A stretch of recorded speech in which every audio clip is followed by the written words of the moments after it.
So hello everyone, welcome in the another video of short tricks.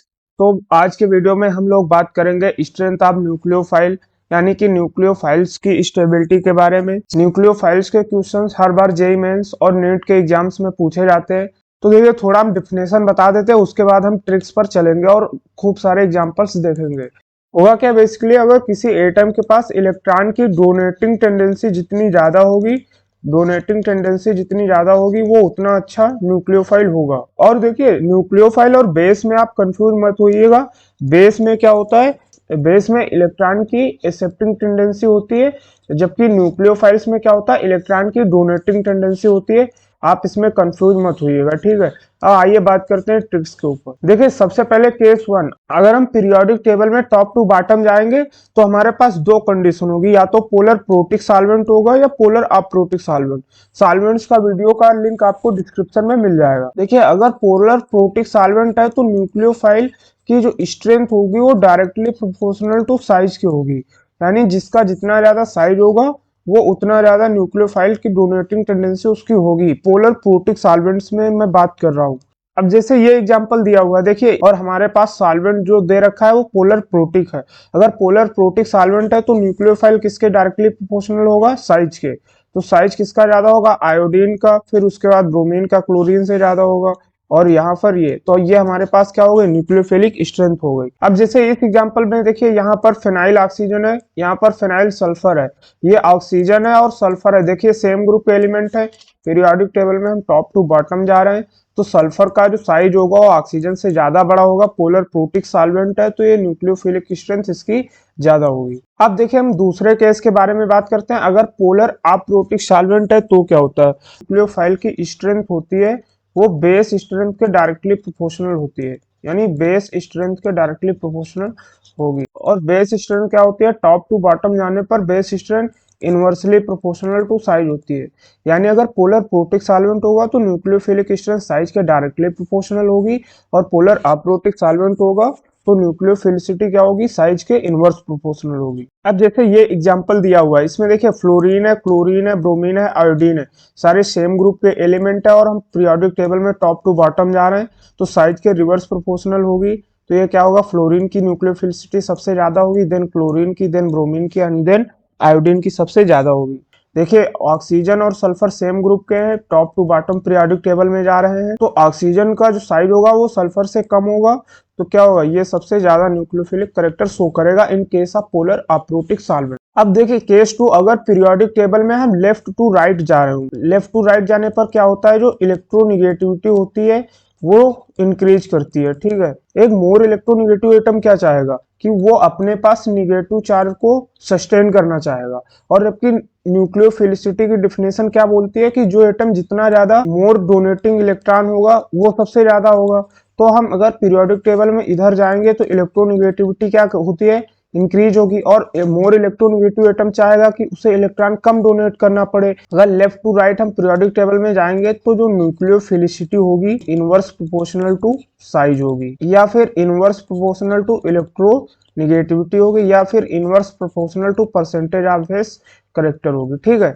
अब example देखते हैं। अब देखिए, जैसे ये एग्जाम्पल दिया हुआ है CH3- NH2- OH- and F-। तो देखिए, फ्लोरीन की इलेक्ट्रोनिगेटिविटी सबसे ज्यादा होती है, उससे कम ऑक्सीजन की, उससे कम नाइट्रोजन की, उससे कम CH3- की। फ्लोरीन मोर इलेक्ट्रोनिगेटिव एटम है और इसके पास निगेटिव चार्ज है।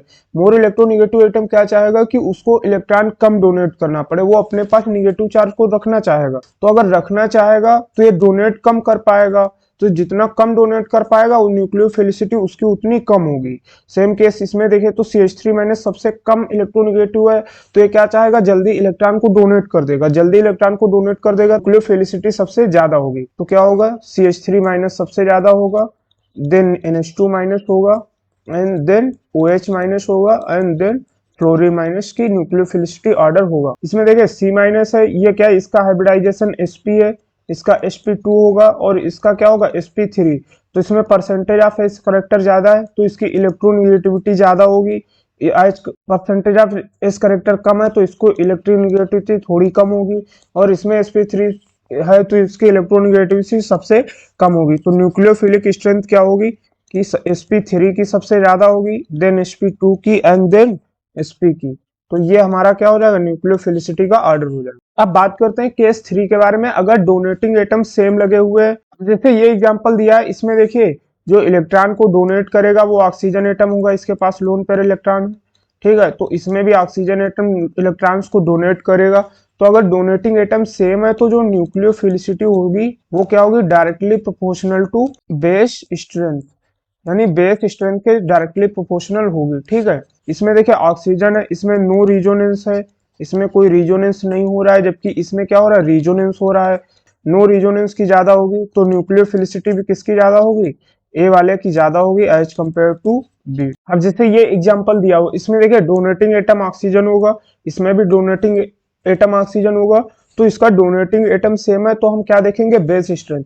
इसमें क्या होगा, रिजोनेंस हो रहा होगा और इसमें रिजोनेंस नहीं होगा। अगर वैसे देखें तो ये क्या है, माइनस आई ग्रुप होगा और ये प्लस आई ग्रुप होगा, तो ये इसको इलेक्ट्रॉन डोनेट करना चाहेगा, तो बेसिक स्ट्रेंथ CH3O माइनस की ज्यादा होगी। अब बात करते हैं कि अगर डोनेटिंग एटम सेम है बट उसमें स्टेरिक क्लाउडिंग प्रेजेंट है। अब देखिए ये एक एग्जांपल दिया हुआ है, इसमें देखिए सारे डोनेटिंग एटम सेम है, ठीक है, डोनेटिंग एटम सेम है, लेकिन इसमें देखिए स्टेरिक क्लाउडिंग बढ़ रही है। यहाँ CH3 है, यहाँ C2H5 है, यहाँ CH3 CH3 है, यहाँ 3 डिग्री कार्बन एटम प्रेजेंट है। तो देखिए हर एक कार्बन एटम के पास स्टेरिक क्लाउडिंग बढ़ रही है। अगर स्टेरिक क्लाउडिंग बढ़ेगी तो वो कम इलेक्ट्रॉन को डोनेट कर पाएगा, ठीक है। तो जो न्यूक्लियोफिलिसिटी इसमें होगी वो इनवर्सली प्रोपोर्शनल होगी स्टेरिक क्लाउडिंग के।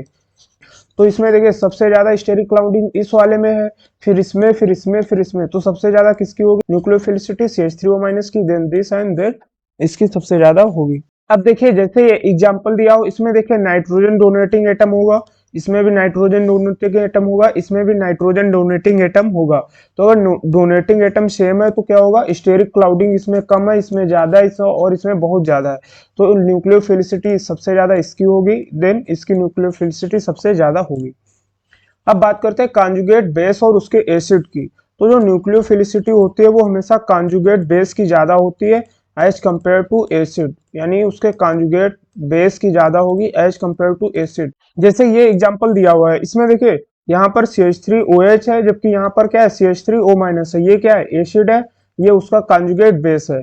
तो इसमें देखिए ऑक्सीजन डोनेटिंग एटम होगा, इसमें भी ऑक्सीजन होगा, लेकिन इसमें निगेटिव चार्ज नहीं है, और निगेटिव चार्ज है तो ये क्या होगा, इलेक्ट्रॉन को डोनेट जल्दी कर देगा as compare to non negative charge. तो ये क्या होगा, इसकी न्यूक्लियोफिलिसिटी कॉन्जुगेट बेस की ज्यादा हो जाएगी। इस एग्जांपल में देखिए ऑक्सीजन, इसमें भी डोनेटिंग एटम होगा, इसमें ऑक्सीजन डोनेट एटम करेगा, तो इसमें क्या है, निगेटिव चार्ज है, इसके पास निगेटिव चार्ज नहीं है, तो निगेटिव चार्ज वाला ज्यादा डोनेट करेगा as compare to non negative charge, तो न्यूक्लियोफिलिसिटी OH माइनस की ज्यादा हो जाएगी as compare to H2O। Same case इस एग्जांपल में देखिए, ये एसिड है, उसका कॉन्जुगेट बेस है, तो और इसके पास निगेटिव चार्ज है, तो निगेटिव चार्ज ज्यादा एटम डोनेट करेगा as compare to non negative charge, तो न्यूक्लियोफिलिसिटी इसकी ज्यादा हो जाएगी। अब जैसे ये एक एग्जांपल दिया हुआ है, इसमें देखिए ऑक्सीजन एटम इसमें डोनेट कर रहा है, इसमें ऑक्सीजन डोनेट कर रहा है, इसमें ऑक्सीजन एटम है, और जबकि यहाँ CN माइनस है, ठीक।